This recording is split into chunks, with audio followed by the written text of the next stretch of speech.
You're listening to the MAONO PD300X microphone that I have here. This is a dynamic microphone that has USB as well as XLR on the back. So on the back here, you'll notice that I'm not using the XLR at the moment. I'm just using USB, and I have a pair of headphones plugged into it. It's a pair of Sony MDR 7506 headphones, and we have it mounted on a tabletop desk stand for the microphone. This is not included with this particular model, but as I move it around and I move the cables, you might hear some noise. I'm touching the cables right now in the back, so just be sure not to touch any of the cables that are connected to it, but there is a shock mount isolator here. I'm going to push the mute button so you can hear what that sounds like. You notice there's a little bit of a thunk when you press that mute button, and this is the knob on the side of the microphone that I'm pushing here. This is how you adjust the levels of the microphone. So for example, right now, I'm adjusting my monitor mix, and you'll notice in the software on this side, you're seeing those changes happen in real time. I'm going to push this again, and now I'm going to adjust my headphone volume. So my headphone volume can go up and down just like that. And you're hearing some noise in the microphone audio, so you don't want to do this while you're recording. But I'm adjusting the gain here for the microphone. So if I move up to about 2 inches from the microphone, this is where you would want the gain to be set, and you can see that the volume level in the audio meters bouncing around in that range with the line next to it, and that is going to indicate that you have a good volume level. But if I move further away from the microphone, I might need to turn that gain up a bit. So right now I am about 6 to 9 inches away from that microphone, and this is probably a good level for that. Now, by default, it has the noise gate on, so I'm going to turn the noise gate off. Now, you might have noticed a little bit more background noise that you hear in the room. This is with noise gate off, and let me turn the noise gate back on. But when you have the noise gate enabled, you might hear a little bit of artifacts when you talk, because you'll still hear the background noise come through when you're talking, but quickly mute when you're not talking. I've just turned the noise gate off again, and I'm going to move closer to the microphone, back to about 2 inches away from the end of the microphone. Now I'm going to toggle the noise gate on and off again for you. Right now it's off, and I just turned it back on there. So you might also want to use the noise gate when you're talking close to the microphone, and it could help out with a little bit with the background noise. So I'm going to turn the noise gate off for the moment and also move away from the microphone and turn the gain back up here. All right, so there's some other things that you can adjust here, such as the button functions. You can also choose a scene here and adjust the EQ. So right now I'm going to do a low cut, and with the low cut, you should hear less bass in the audio. Now, to really emphasize this point, what I'm going to do is I'm going to try and go to the gain setting here and move it a little bit lower so that I can move up closer to the microphone. So this is with the low cut, and now this is with the low cut off. So you should hear a little bit more bass right now, but if I do the low cut, then it should cut out some of those bass frequencies. Now I'm going to go back to flat. This is flat, and I'm going to boost the mid-range a little bit. So you might hear a little bit of that mid-range pop up a bit more, a little bit louder, maybe a little bit easier to hear depending on your voice. Now I'm going to go back to flat. This is flat. Now I'm going to do low cut and mid frequency boost, and you'll hear a combination of that low cut and that mid frequency boost there. I'm going to go to original, and you'll hear what that sounds like, and then back to flat here, which looks to be about the same. So let's go to some of these scenes here. So we have podcasting. This is a podcasting scene here. So you can see that they have this EQ set up here, and it's got a bit of a cut in the middle there and some boost in the high frequency range. So I'm going to go back to flat, and you can hear the difference there with flat, and then I'm going to go to podcasting. This is the podcasting setting. Now I'm going to jump over to recording here. So this is recording. You can see that it's cutting some of that low frequency and boosting some of the mid to high frequencies there. Let's go back to flat here, and this is flat, and then let's go to recording. This is the recording preset. Now I'm going to gaming. This is where it looks like they've cut out a lot of that low frequency because they didn't want any of that low frequency in there, and they boosted a lot of that mid, probably just for intelligibility. So let's go to flat. This is flat, so you can compare it to the gaming preset, which is what you're listening to right now. Okay, I'm going to go back to original. This is back to flat, how it originally sounds. Let's try the compressor real quick just to hear how that sounds. And I tried this a bit before, and honestly, I heard a bit of distortion with the heavy compression, so I don't think you would want to use much of this unless you wanted that distortion in there for that effect. But that's what the compressor sounds like. Now you can click on the three dots and tune the settings in the compressor as well. Like if you don't want a ratio as high, you could tone that down maybe to around 2 or so, 2 to 1. And then if we dial in that compressor a bit more, you can hear that it's probably a little bit less harsh on that compressor. All right, so that's the compressor. You can also turn on a limiter here, which if you start to lower the limiter threshold, you'll start to hear some of that same distortion and artifact happening. Limiter also has the same type of customization that you might expect for a limiter. If you click into the advanced settings here, you can adjust the attack and release time. Let's turn the limiter back off. So that's it for the MAONO PD300X. It's got a USB output as well as an XLR output. So if you wanted to plug this into professional gear or audio interfaces, you could do that through the XLR connection. Shock mount already attached to the microphone so that you can easily connect it to your desktop stand or a freestanding stand of some type. It features also an XLR output for connecting to a high quality audio system, a mini stereo phone jack for your headphones, as well as a USB-C jack for connecting to your phone or your mobile device or your computer as well. If we take a look at the other features here, there's a mute button also up top, and that mute button also functions to switch between different kinds of effects as well.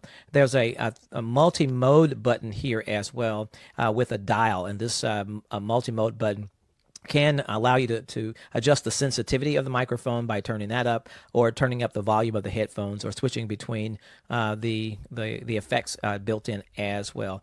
Some of the other accessories that come with the microphone include a high quality USB-A to USB-C cable that's included, and then a 5/8 to 3/8 stand adapter as well. Beyond that, the user manual does come with it, some other literature. The user manual comes in several languages, and then beyond that, there's a product literature for how to obtain MAONO Arena. That's a different software that you can use. The application that's used to control and do the settings for the microphone is called MAONO Link, and that's also available once you have the microphone as well.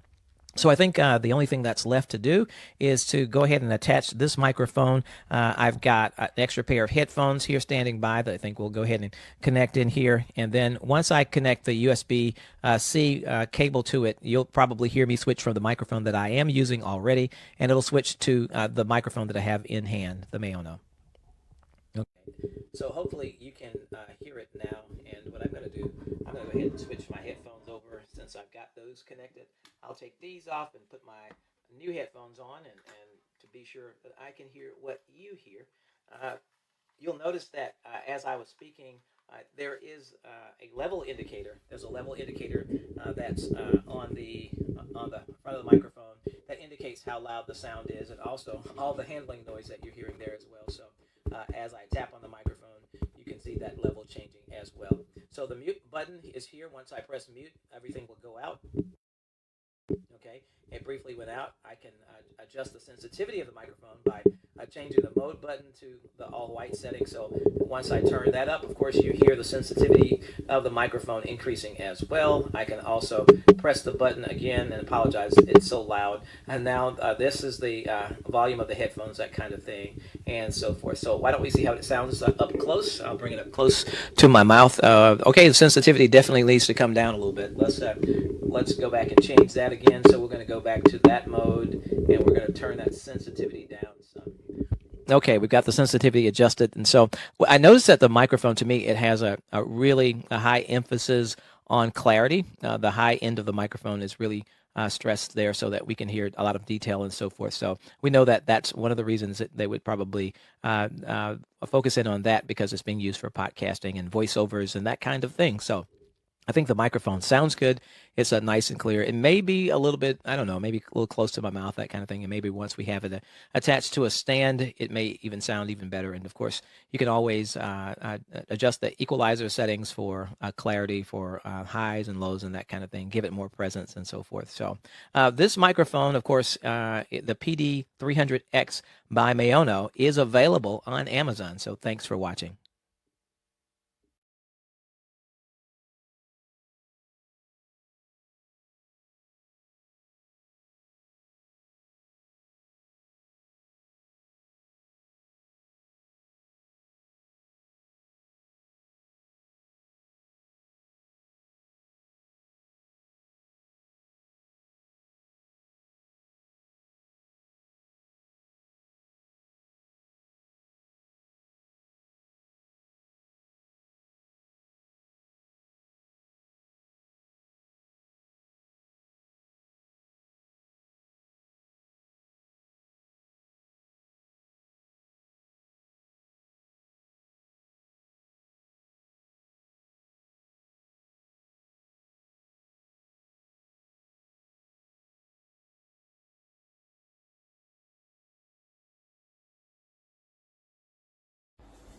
Hi folks, today I want to show you my new mic, the MAONO PD300X. I hope I'm pronouncing that right.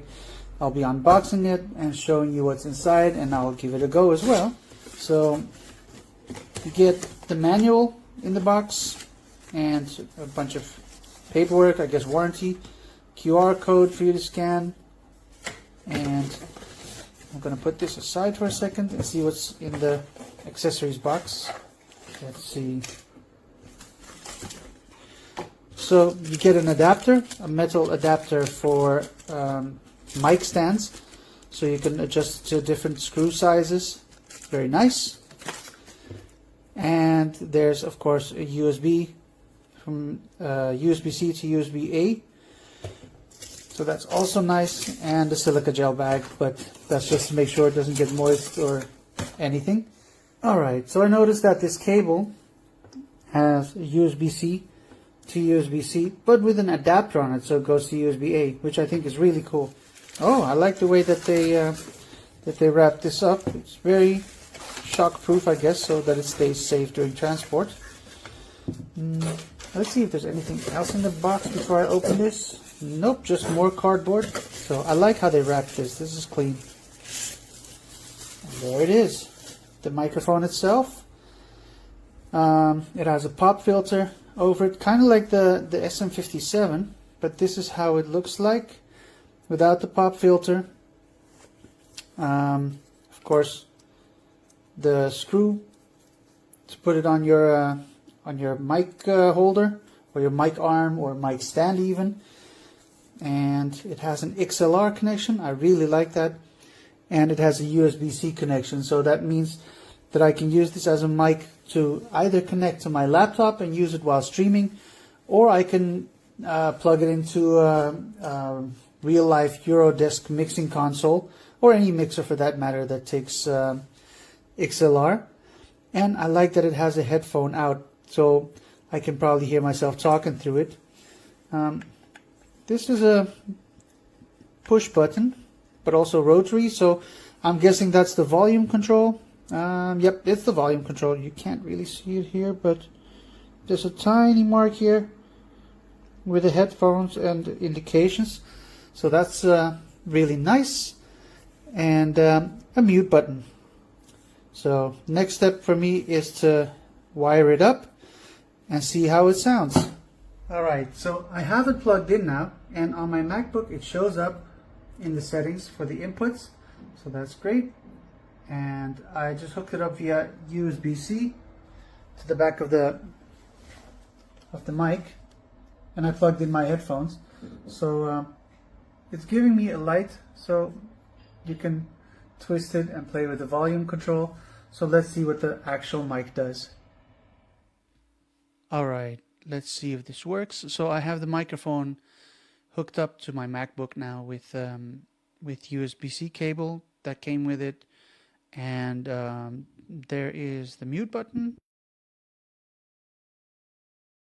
and now you should be able to hear something. You can set the volume quite high on this, however, it's very sensitive, so I hope you can hear this, but so there's a lot of knocking coming in, and when you do this, you just know how sensitive it is. But yeah, I think it's a great mic for when you want to do some streaming or when you try to sing. I have a microphone in the corner there, but it's broken. Where? There. So I can't really compare the two, but from what I pick up at first glance, it's a really nice mic. So for that price that they sell it on Amazon, you can't really go wrong. So yeah, go pick up one, you know.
We're gonna check out a couple things that we got in here. First two dials on the left are gain for one for each mic, because you could add up to 2 mics and 2 headphones. So you got the gain on that, and then you got your low, mids, and highs.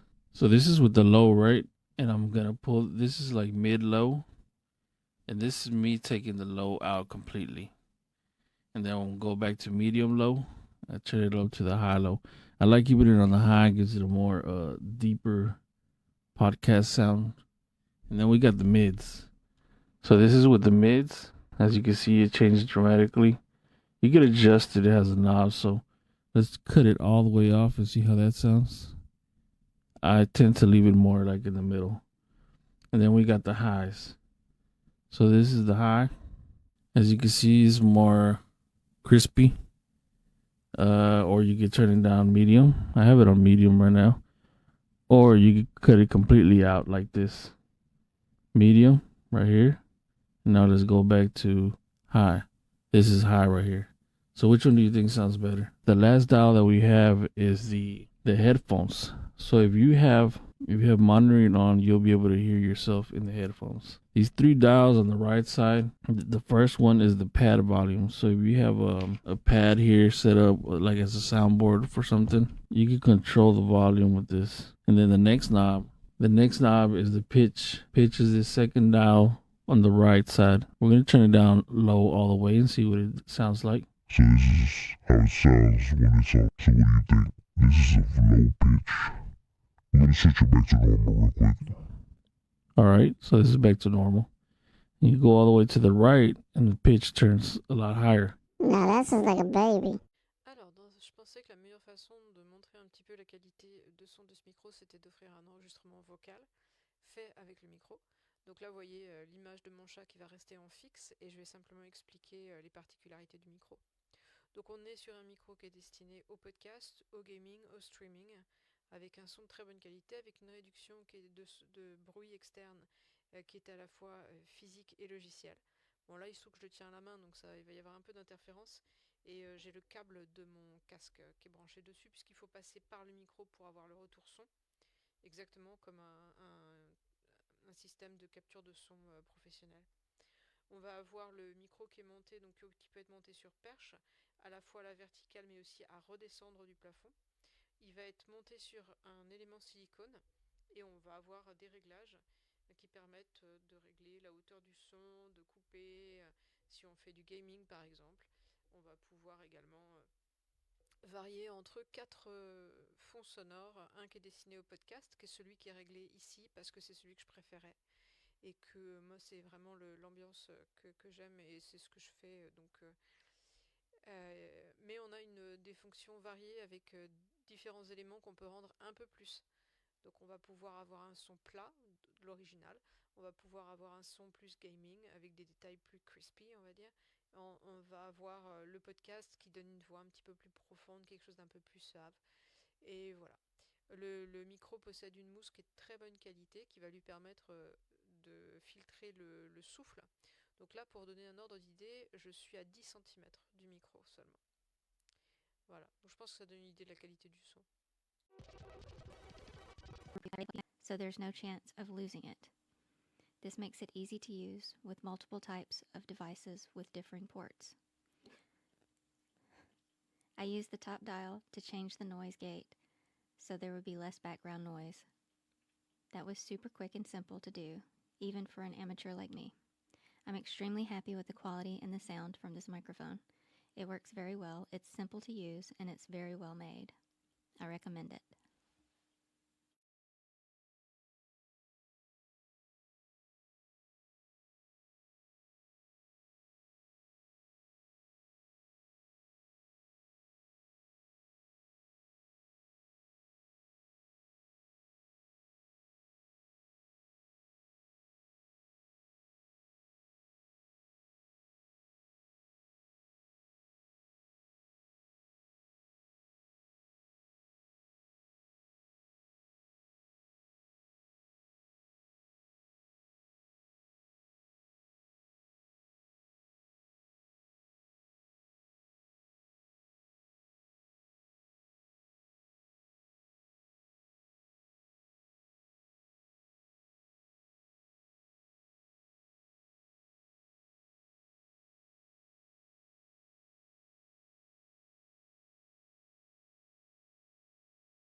Genau schauen wir uns das gleich nochmal im Zusammenhang mit dem Klangtest des Mikrofons im Anschluss an. So, also jetzt hier herzlich willkommen zum Soundtest. Das ist also das Original MAONO PD300X, das ihr hier hört. Das ist über USB an den kleinen Mini-Computer hier angeschlossen und dann kommt über die Kopfhörer das Direct Monitoring aus diesem Mikrofon auch gleichzeitig noch über den Kopfhörerausgang in meine Kopfhörer rein. Wenn wir jetzt hier mal auf den Monitor drauf schauen. Achso, also erstmal, das ist die neutralste Einstellung, die man sich vorstellen kann. Und ich habe hier, wie man hier sieht, ein Noise Gate mit drin. Das heißt, sobald ich aufhöre zu sprechen, hört man komplett null. Das liegt einfach daran, der Noise Gate, kann man sich vorstellen wie so ein Tor. Das macht sozusagen erst dann auf, wenn wirklich eine gewisse Mindestlautstärke durch meine Stimme auf die Mikrofonkapsel sozusagen entsteht. Und sobald das sozusagen weniger als, wie man hier einstellen kann, minus 25 dB sind, kommt hier gar nichts mehr durch.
Beschreiben Sie das einer REST-API zugrunde liegende Konzept.